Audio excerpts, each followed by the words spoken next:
Hey folks, Quill18 here, and I am playing my first game against a human, and I just realized, maybe I should start recording this. It actually was an incredibly passive start, with most of us just like nuking our creatures back and forth. I don't totally expect to be winning this match. Actually, I shouldn't be positioned here. I should have moved back a little further. Oh no, I guess I couldn't have done this round. That is a little scary, and I'm unhappy that this thing is going to die as a result of it. Although, if this triggers once... it's already gone. That's too bad. Because I would like to be able to burn and kill this thing. Although I suppose I could in a couple of rounds. So that's going to be fine. This guy's going to attack and kill this guy, which is going to make me happy. He does have the opportunity of buffing one of my structures, but it doesn't make a difference here. So I'm going to take this guy and move him back for one. The Metal Heart spell is not going to help in this particular scenario. There's a timer now, so I gotta act relatively quickly. I could go and burn something, but I don't think I want to. I could burn this guy, and it's rigged, which should actually be okay, but there's no real worry there. 2-2 doesn't hit there, so man, I might want to weaken it now, but I'm gonna be okay for now. I'm gonna drop down a Scattergunner.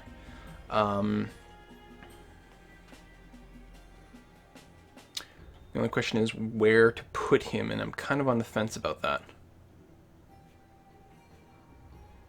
You know what, let's put him down here. He'll take a point of damage, but not the end of the world. And I'm going to simply recycle this one for some more cards, and then hit next turn.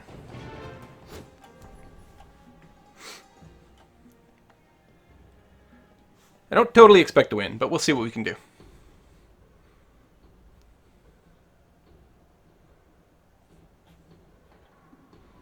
Interesting. Oh, that's the guy who can self-detonate. Ooh, Bombard. That is bad news for me, although the big shot is mostly kind of wasted there. Yeah, this guy's about to go and detonate and do stuff. I could burn him out. I could blow this up with the ticking bomb. The Fury's not doing much for me right now, or would it?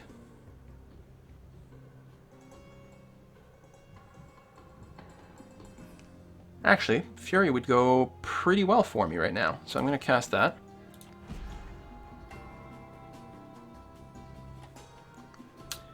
And I think I'm going to add a resource here, because I'm going to want them at some point for my bigger stuff. So that's going to be good for now. So this guy's going to go. Bring that down, kill that. Alright, so this guy's going to shoot, but he's going to blow up a pretty low-value target here, so he's not really threatening to me yet. I will want to kill this thing at some point, though. Oh, it's proximity charge. Oh, see, I haven't actually seen one of these yet. It's cool. When you kill it, it does 4 damage to the attacking unit. It's not even melee only, which is surprising. And it also, you put one down, it automatically spawns another instantly, which is kind of sketchy. Now, I'll be okay. These are structures? Yeah. I'll be okay once this fires off, it'll clear them out, so that's going to be fine. We're just going to have to remember to move this guy at some point. Meanwhile, I think I'm going to go and burn this guy and then burn him again next round as well. Actually, I can go burn followed by spark, or rather, better yet, spark followed by burn, so I get to draw a card. I could save it, but I think we're going to do it now. Like so. And I'm going to sacrifice the Golem skin for some more cards. And that is the end of my turn. This is very exciting, playing against a human being. Spectral. I don't think this is a ranked game, because I wasn't sure, like, at all. There's two things. One, I wanted to see how many points you got in an unranked game, and two, I wasn't sure how well I'd perform at this point, so I didn't want to just, like, start off with a bunch of losses. Although, then it does put you against easier opponents, so I guess there's something to be said about that as well. Now, this is going to get cleared in one round. This guy, I do have to move to dodge these things. I don't think any of the idols have been damaged on either one of our sides. I'm about to take some damage here, which is not really the end of the world. I could decide to tank it with the Hellspitter Mortar, which might be a good thing to start getting out there, frankly. This is the one that does it at random. This is the one that does not do it at random. It's slightly less tanky. And it's going to be killed in a couple of hits, unfortunately. This is probably a better place for that. Again, these are going to get cleared next turn, so that's fine. And I kind of like the control that we'd get out of something like this, maybe. It's not a very threatening move. I could save it. I could just put down the Hellspitter somewhere. There's also the Gun Automaton, which he's got. I'm about to run out of time, so...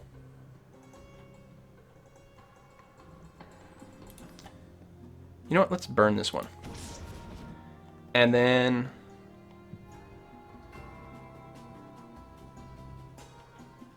go ahead and put this guy down here. Oh, I don't have enough. That's right. Tower of Goo, then. Oh, I don't have enough of that either. This! Alright. 90 seconds, not enough time. Alright, so that is the first damage we've done to the idol. Considering this is round 12, it feels like a pretty slow start. But we have a lot of ways to eliminate each other's creatures directly. There's the burn spell coming down. He did let me attack once, though, which is kind of interesting. I guess he didn't have it handy. He's only got one card left in his hand, a useless contraption. He's definitely built very defensively.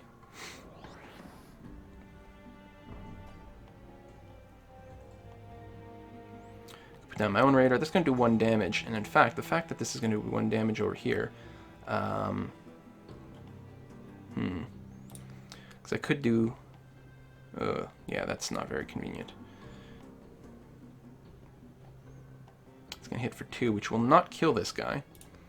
Still, I'm going to put down the Mortar to defend.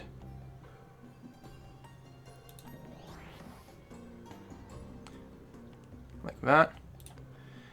And then I will go ahead and build a Catapult of Goo over here, which will block off. I like the central position. I think control in the middle like that has a lot of value. Again, I don't need to clear these. They're in fact going to be dead, but it's still going to be a good place just to keep that center as clear as possible. Let's do that. Kill off his proximity mines. Do some miscellaneous damage all over the place. And it's non-combat damage, so this guy doesn't actually take any splash or anything. This guy's probably going to miss a lot, but he does, you know, he does tank quite a bit of damage. I think the indicator for whose turn it is a little bit hard to see. It just makes your one character slightly bigger, and it feels like it should be a little bit more visible. There's the Iron Ogre finally, so I will get rid of the Gravelock Raider for this, and put this big bad boy down. And this guy's still got the Rigged, so he's going to take a lot of damage, so I don't want to kill him with the Iron Ogre. But taking a little bit of damage down there. We could just plow through this thing and go for the kill over here, but I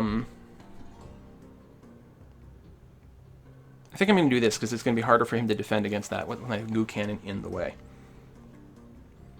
I could also destroy a structure with this, but not now. I could also draw more cards. I think I'm going to keep my options open for now. Drawing more cards, of course, gives you lots more options, so there's a lot of value in doing that. And I'm sorry if it ends up being a little bit laggy in the recording here. I happen to be encoding the previous video at the same time as I'm doing this.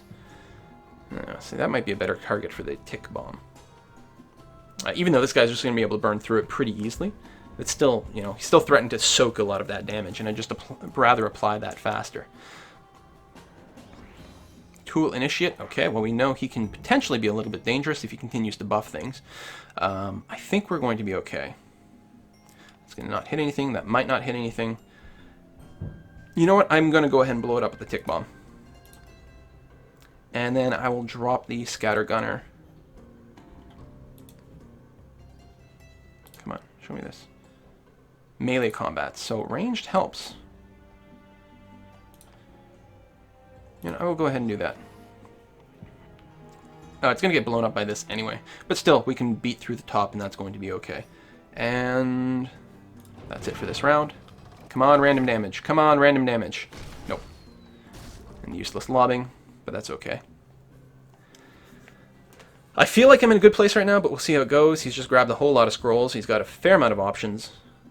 Gravelock Outcast, who can regenerate if he happens to get any growth mana, but he doesn't. Oh, you just put down tons of crap. Very dedicated attack over there. This thing's gonna blow up this pretty easily, though, and that. And that, and that. Wow, this is like such a good card. If I had like an army of just walls and these things, I would feel pretty good. Meanwhile, this guy is pretty goddamn beefy too. It's gonna die, that's gonna die. These are each gonna do 1 damage each to this, which is not the end of the world, not too worry-making. Still, do I need to counter his attacks down here? Or should I just like overload things up here where and just beat through his top 3 guys? Most of this is going to get hammered down by effects like this, for example. I'll have other walls and other artillery that I can probably just put down here to annoy them. On the other hand, like, oh, they're not going to die. Derp, I'm reading this wrong. I'm reading this completely wrong. I'm reading their cooldown instead of their health. So I definitely don't want to put anything down here right now, because it's going to be just way too much damage. So let's go ahead and continue to stack things at the top. And we'll keep the destroyer around. Boom, boom, boom. Yeah, I only have the 1 in my deck. If I had 3 is the maximum of anything you can put in. If I could put 3 of those in, I would. I just don't have them. I feel like the top is lost completely to him. I'm not sure what he can do to turn it around at this point. I mean, he can probably block for a fair amount of time, but eventually it's going to fall. Oh, he's got his own Iron Ogre. Alright, that's pretty good. There's going to be some pretty fast damage there. We're going to lose the bottom pretty fast. I could Fury my guy. This is a bad round to cast Fury, I think, though. Or is it? He's already... 2 of these guys are going to go regardless. No, actually, it's a pretty decent round for Fury. Let's do it. Actually, you know what? Let's put down our Destroyer first.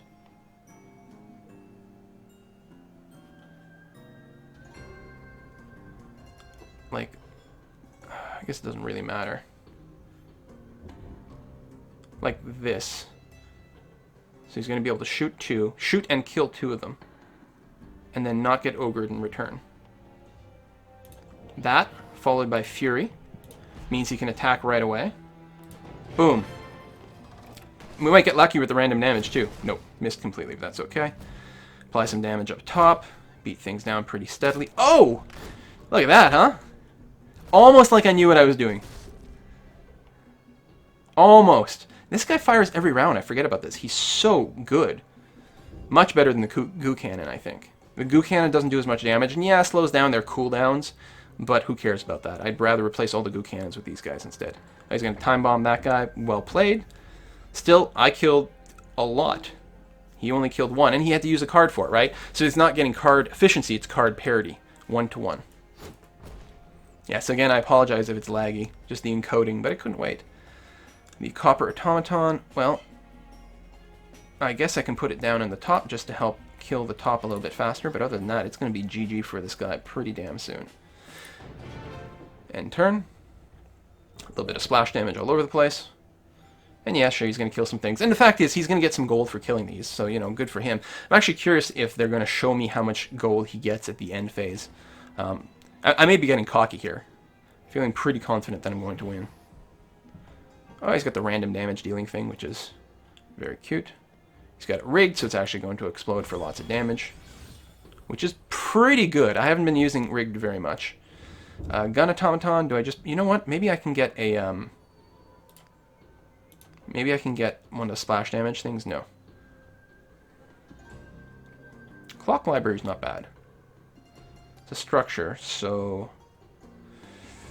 There's a couple of good decisions of this. I could tuck it off in the corner here, where it won't be bothered by anything. It does mean occupying a place. It probably means it will go off, which is good, which gives me extra cards, right? On the other hand, I can use it defensively. You know, maybe I'll use it in the middle here. That's going to be fine. It's probably safe, but arguably it might also provide some defense. And I'll go ahead and put... you know what? Hold on. I should have done this before. Oh, I can't sacrifice. I was going to say I could put this here and just help defend a little bit longer. I'm going to keep it. I'll probably sacrifice it for 2 cards next turn.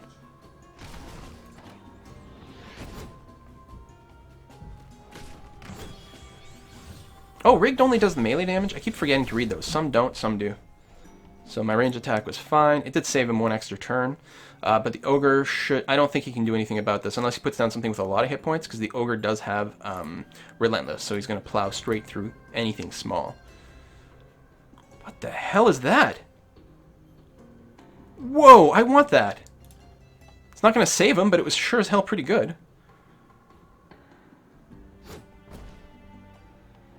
My turn, so this guy will go. Let's go ahead and trade some extra cards over here. Yeah, none of this is going to help at this juncture, but it's still going to be okay.